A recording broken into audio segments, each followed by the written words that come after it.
What's up, YouTube world? It's your boy Halucha Lucha, aka Matthew J. Brownlee, and I'm back with another YouTube video. Of course, before I continue, make sure you like, comment, subscribe, do all that good stuff that they tell you to do, notification bell, yeah, do all that stuff, and help my channel grow, guys. Help it grow. Um, This is another wrestling review. We're talking about AEW Dynamite, and this is the breakdown. This is where I break down the show pretty much, and I tell about whether it's good, whether it's bad. In between, I talk about all the good stuff. Um, and This was a very good show. How good was it? Way to find out. This is the All Elite Address, the good, the bad, and La Champion. Let's talk about it. Of course, this is the 30-year anniversary of Le Champion Chris Jericho, and throughout the whole show, they had different people uh, congratulate him on his 30 years of wrestling. It started out with the wrestlers themselves, guys like Junk Boy, Sammy Guevara, Chris. I almost said Chris Hager. Jake Hager. Um, Everybody from Inner Circle, also Santana Ortiz, Scorpio Sky, uh, Darby Allen, I think was in that mix. Best Friends was in there. There could have been more, but they were all pretty much talking about what Chris Jericho meant to him for all those years that his whole story career. Pretty much skipped the WWE career because, of course, you really had no other choice. But they was just pretty much talking about the 30-year career. They was talking about his best moment, I think, ever. It's funny how, of course, they all have to talk about stuff that happened in AEW. Um, Sam Guevara says his best moment was the hug between them two. Um, Jungle Boy was talking about the 10-minute match that he had with him because it really put him on the map. Scorpio Sky says when Darby Allin threw him in the when Orange Cassidy threw him in the mimosa, and he started laughing. He had a Black Lives Matter shirt. Excellent stuff.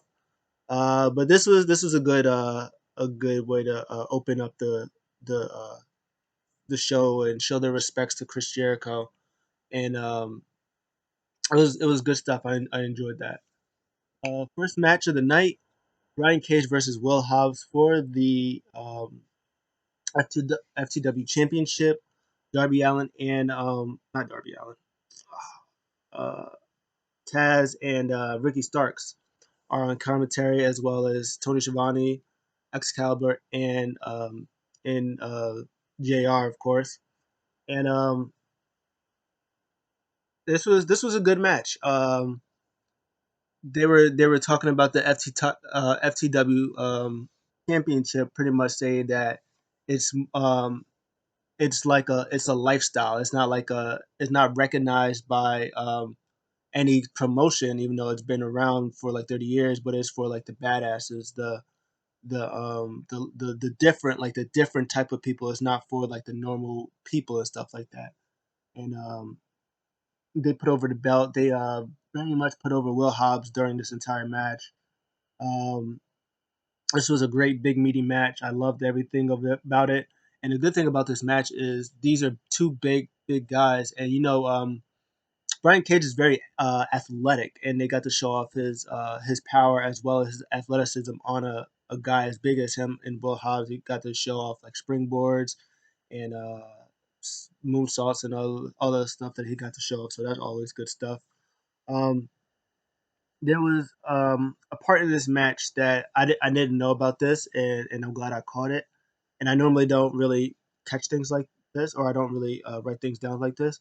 But Excalibur said that this was a dream for Hobbs and his brother to be in the business together and be wrestling together. But unfortunately, his brother died from his older brother died. I guess he was protecting Will at like gunpoint, like somebody shot him at gunpoint, and he was protecting the younger brother. So his brother ended up passing away. That was crazy. Taz really much put over Will Hobbs a lot, and that's what I like about guys who are guys like Taz, guys like Chris Jericho, guys like who else? Somebody else does it in WWE a lot. Um, Corey Graves does it, but I didn't mean. Oh, Samoa Joe. They do things like that, and Owens and stuff, like people like wrestlers who are on commentary, and even as like heels or somebody who you don't really you're having feuds with or don't like. Even though you don't like them, you still find ways to put them over. Even though you don't want them to win, you still find ways to put them over. And Taz did that a lot. He did it in the Moxley match. He did it in the match when Starks was facing against Darby Allin. Like he does it all the time. Like he's like, oh, I don't like him, but he does good moves here. He does this here and stuff like that. So I like when they do that on commentary. But Brian Cage did pick up the win. Um, After that, Taz offered Will Hobbs two options. One, he can join the Taz team or Team Taz, or he can get beat down by Ricky Starks and Brian Cage. And I guess before he can answer, Darby Allin came out with a skateboard, and Taz pretty much was like, "Yo, you're gonna start learning how to mind your business." Um, yeah, good opening match. Solid B plus. I liked it. Big guys wrestle and beat each other up.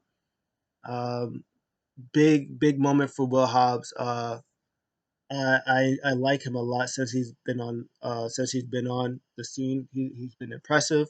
I wonder if they're gonna do a thing where they're gonna have Darby Allin win that FTW championship from Brian Cage. That'd be kind of interesting.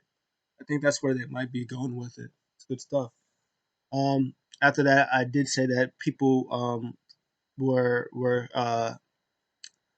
giving praise to Chris Jericho for 30 years. So in his first group of people, it was Slash, Dennis Miller, uh, Hiroshi Tanahashi was his, which is awesome. Uh, his father Ted Irvine, and then Bully Ray, who was just there and he was just drinking the bubbly. They were all congratulating Chris Jericho. Good stuff. Next up, Hybrid 2 versus FTR for the AW Tag Team Championships. Um, I didn't know this. Again, listen to the commentary. Um, the Hybrid 2 name, which I always realized I didn't know what it was for Angelico being the best technical wrestler in the world, I guess, and Jack Evans being the best high flyer in the world. So hybrid, and then there's two of them. So that's actually uh, pretty cool. Um, they were showing Bucks during the match. It seems like they really hate FTR. It's like because every time like they show them when Hybrid Two was getting an advantage, they're like, yeah, good stuff, good stuff. But then when they end up losing or something happened, they were like, grr. Um, but again, another solid match. This was a solid match. I think Jack Evans had just came from like a broken jaw injury or something like that, so this might have been his first time wrestling in a while. Tad bit sloppy, just a little sloppy, but overall still good stuff. And Helico showed off some excellent technical moves as being one of the best technical wrestlers in the world. He had this one thing where he put both Cash and Dax in a submission at the same time. That was cool stuff. But um, FCR ended up winning with superplex off the top rope followed by a splash, which I don't think they ever won a match with that, but they won with that. Um, so that was decent stuff. Um, and then Young Bucks super kick a cameraman. They both forgot money, so they was like, oh well. And then on the screen there was big hot dogs with Dax and Cash on them with the titles, and they were like, "Oh, what is this?" And then of course, Best Friends come out. Huge pop for Best Friends. Lots of love for them. They coming out. They was like, "Hey, uh, they would call themselves. It was like, hey, it was get the joke from two comedy backyard wrestlers. You see the joke, the funny is you in hot dog suits. They're wieners because you guys are both weenies. It was so stupid, but it was like hilariously funny. Um, but they're pretty much saying, even though they're comedy wrestlers, there won't be no joke that next week Tony Khan had that they're gonna face each other for the tag titles. So that's gonna be next week. It's gonna be good stuff. They're gonna lose, but it's still gonna be good stuff. Uh, Next up, MJF. He cut himself a promo on Chris Jericho saying how much that he respected him and influence he was on him and stuff like that. And then we also get guys like Shaquille O'Neal, Dean Simmons, Don Callis, Lars Verich. I don't know who that is. DDP. They congratulate Jericho. Good stuff from them. Um, Next up, woo man, Cody versus Brody Lee in this dog collar match. They had Greg the Hammer Valentine in there because you know him and Roddy Piper had a gruesome dog collar match, and yeah, this was brutal. This was a pretty decent match.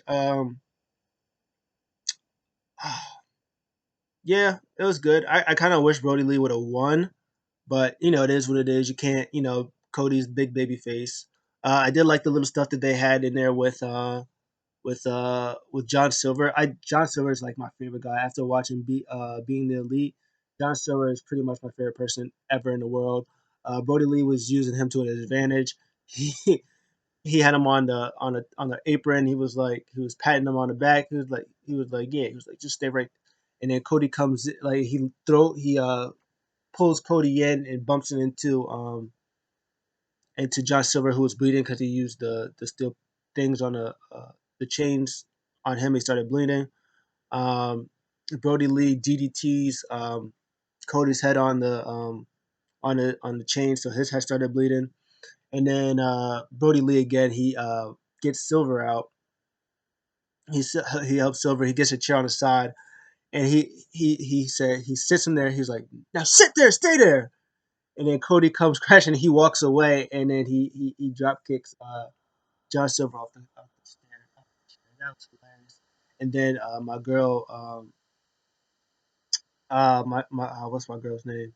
Anna Jay. She comes out. She takes it back. He's like, bring him to the back. Take a bit of back. Hilarious. This was really good stuff. Also, during the commercial, which I actually got to watch because I watched it on YouTube. I think they had like the FTE or FTE. The Yeah, I think it's the Fight TV thing. So I got to see like the picture when they did the picture. I got to actually see it. And Cody Powell drived Brody Lee through the table. That was a cool spot. That dog collar around Cody's neck was all loosey goosey. He hit a crossroads the first time for a one. Um, and then after that, Brody Lee hit two super kicks, followed by a power bomb. I know English, I swear, guys. Power bomb on the chains. I don't know English apparently. For two, Arn gets involved. Reynolds tries to come in there. Boom, big old spine buster from Arn. Uh, Metal chains to the gut on my boy Arn Anderson. Um, he goes for a lariat on Cody. He reverses it, hits a final cut, and then he wraps the chains around his whole face, his mouth, his nose, his eyes. Crossroads, new champion. After that, he cuts this big old babyface promo. Dark Order is flabbergasted that their leader lost.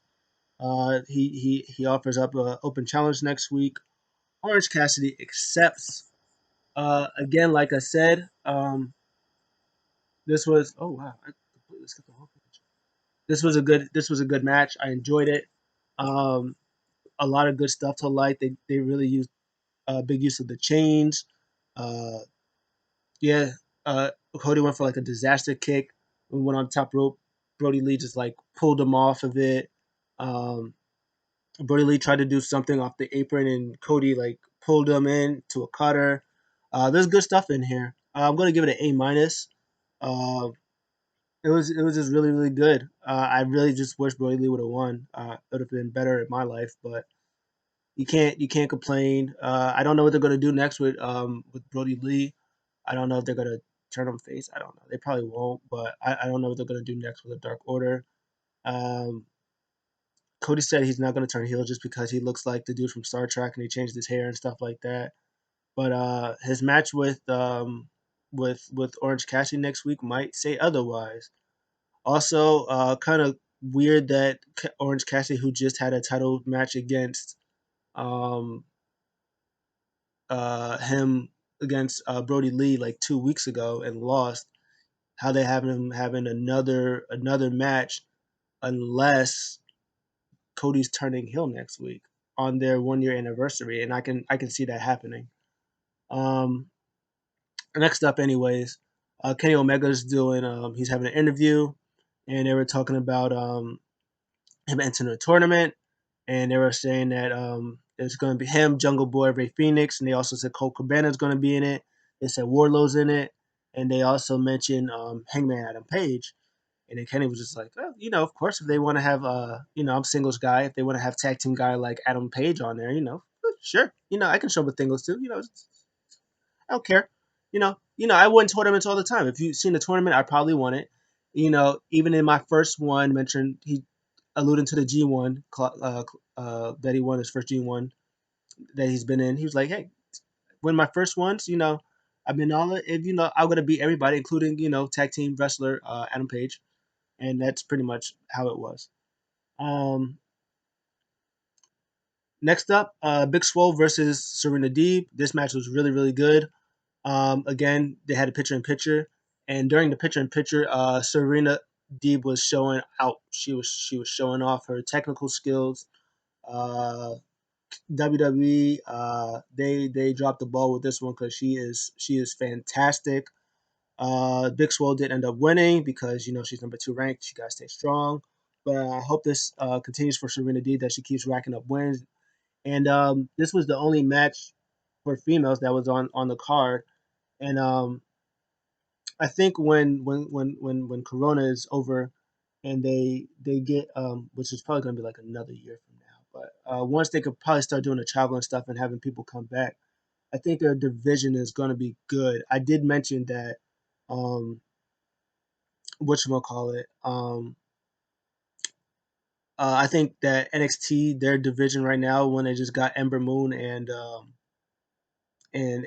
Tony Storm, I think their division just entered number one. I think TNA, Impact Wrestling, their division is right under them, and I think AEW is gonna get back up there when they have um, my girl Chris Statlander when she comes back, when when Riho comes back, and then you got Hikaru Shida. You have Ilu, Ivelisse, Diamante is very good. Um, Nyla Rose. I said Kyla Rose. Nyla Rose, Britt Baker. Hopefully, whenever they let Rebel do her, and they got like a lot of other people who come in and out of AEW. Oh, you got Penelope Ford in them. So I think when this all comes back and people are not injured, their women's division is going to be up and running. It's going to be really good again. And but right now, this is a good start for this is good stuff for them for just that one women's match that they had. Yeah, good stuff. Next up, Mox promo. Also, Lynch Archer did a promo earlier, and I'm glad I just wrote that down. They were just pretty much talking. They both was talking about how they met each other in Japan at was it Wrestle Kingdom? I think Wrestle Kingdom. In that death match, and it was like they were saying that he'll give it to him that he's good, but he's matured and stuff like that. And Mox was just pretty much rebuttaling, talk about, hey, I know that I fight every week. I know that my days are numbered as AEW champion. I'm not idiot. Like I know that eventually my time's gonna come. He was like, hey, next week could very well be it.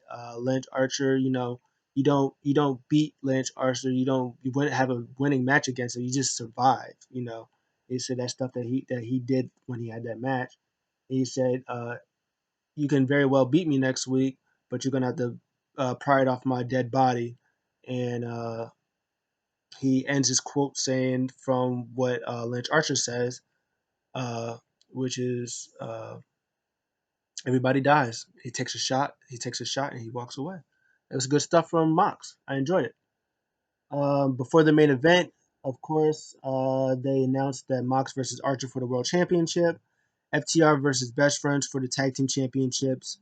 Miro and Kip Sabian are in action, and then of course Lance or not Lance, Cody versus Orange Cassidy for the TNT Championship. Um, I said Lance because before Chris Jericho comes out, they have the last part of the the celebration. The Lance Storm, Kevin Smith, Eli Roth, Gabriel Iglesias, and Chavo Guerrero, Steel Panther, Ultimo Drago. Shout out to him and Paul Steenley.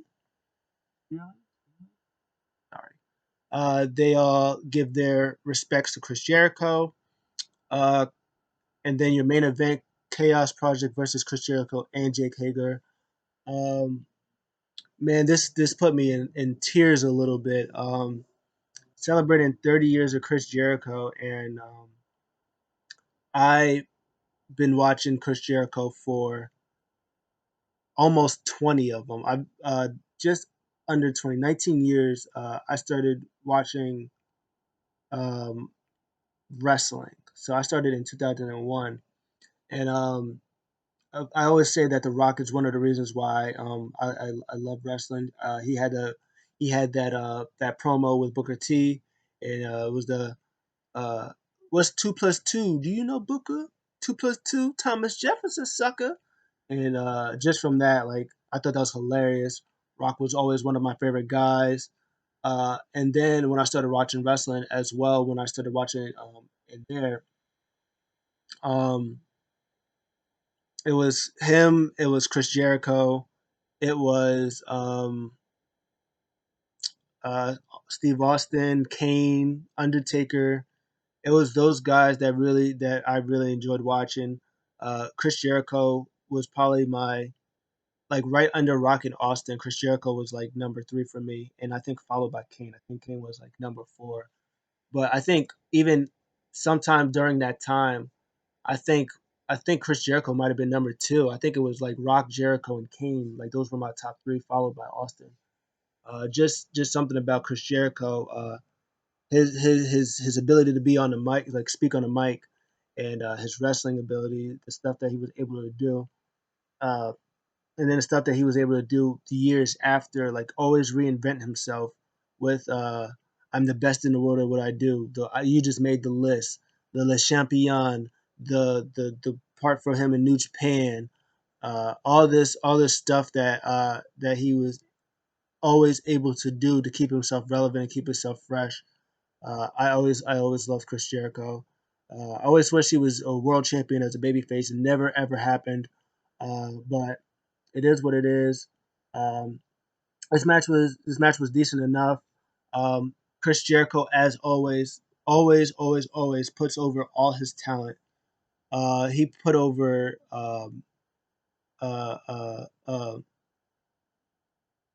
oh my god, I'm already forgetting his name from Chaos Project. I'm gonna say Warlow, Luther. Oh my god, he put him over heavy. He put him over heavy during this match. He was getting so much offense on Chris Jericho, but of course, boom, one good Judas effect and takes down Luther. Luther got so much offense in here. I like the dynamic that him and his tag team partner has, Serpentico. That he's not a spring chicken anymore. Of course, he's been in the business just as long as Chris Jericho has been in there, maybe longer. And So he moves a little slower. So a guy like Serpentico, who's really agile, he's used his strength against him. Their dynamic is really good, and I hope that they use them more. Even though that the tag team division is already stacked, they might not ever win the tag team championships. But I like them as a team, and I like them um, together like that. So that was all good stuff. And of course, crowd is going wild for Chris Jericho. Everybody's giving him the respect that he deserves. Chris Jericho is about to say a few words, and of course, MJF comes out and he interrupts. Pretty much talks about being being a big Chris Jericho fan, respecting Chris Jericho and all of this stuff. And he has Warlow. He has some guy, and you can clearly see it's a clown because like Warlow kind of ruined most of the surprise before MJF tried to tell him to wait for the countdown to five if the crowd can count to five. Um, and he reveals the present, and it's a clown. And it's not just a clown; it's a clown with a present. And of course, he tried to open the present up again. That he opened up the present last week, and then Chris Jericho took the present. He unwrapped it himself, and it's a picture of MJF. Of course, it is. And Chris Jericho, he takes the picture. He's like, ah, ah, ah. Boom, smashes it over the clown's face. Judas effect, smooth. And then Chris Jericho was like, "Yo, first of all, I hate clowns. Second of all, don't you ever in your life interrupt me again." It gets really serious. Jake Hager and Warlow is staring at each other. All the rest of the inner circle is staring them down. And then Chris Jericho just laughs, just kidding. And then MJF, they just start messing around. Just kidding, man. He just thanks the crowd and told them to have a good night. And people come, celebration. For like 2 minutes, they were going on for just 2 minutes, 2 straight minutes. Jake, if you see it, Jake Hager and Warlow did not stop staring, even though when people were coming, they were just staring a hole into each other, even towards at the end of the thing where everybody was hugging, bringing a little bit of the bubbly in there. Jake Hager and Warlow was just staring each other down there, just like,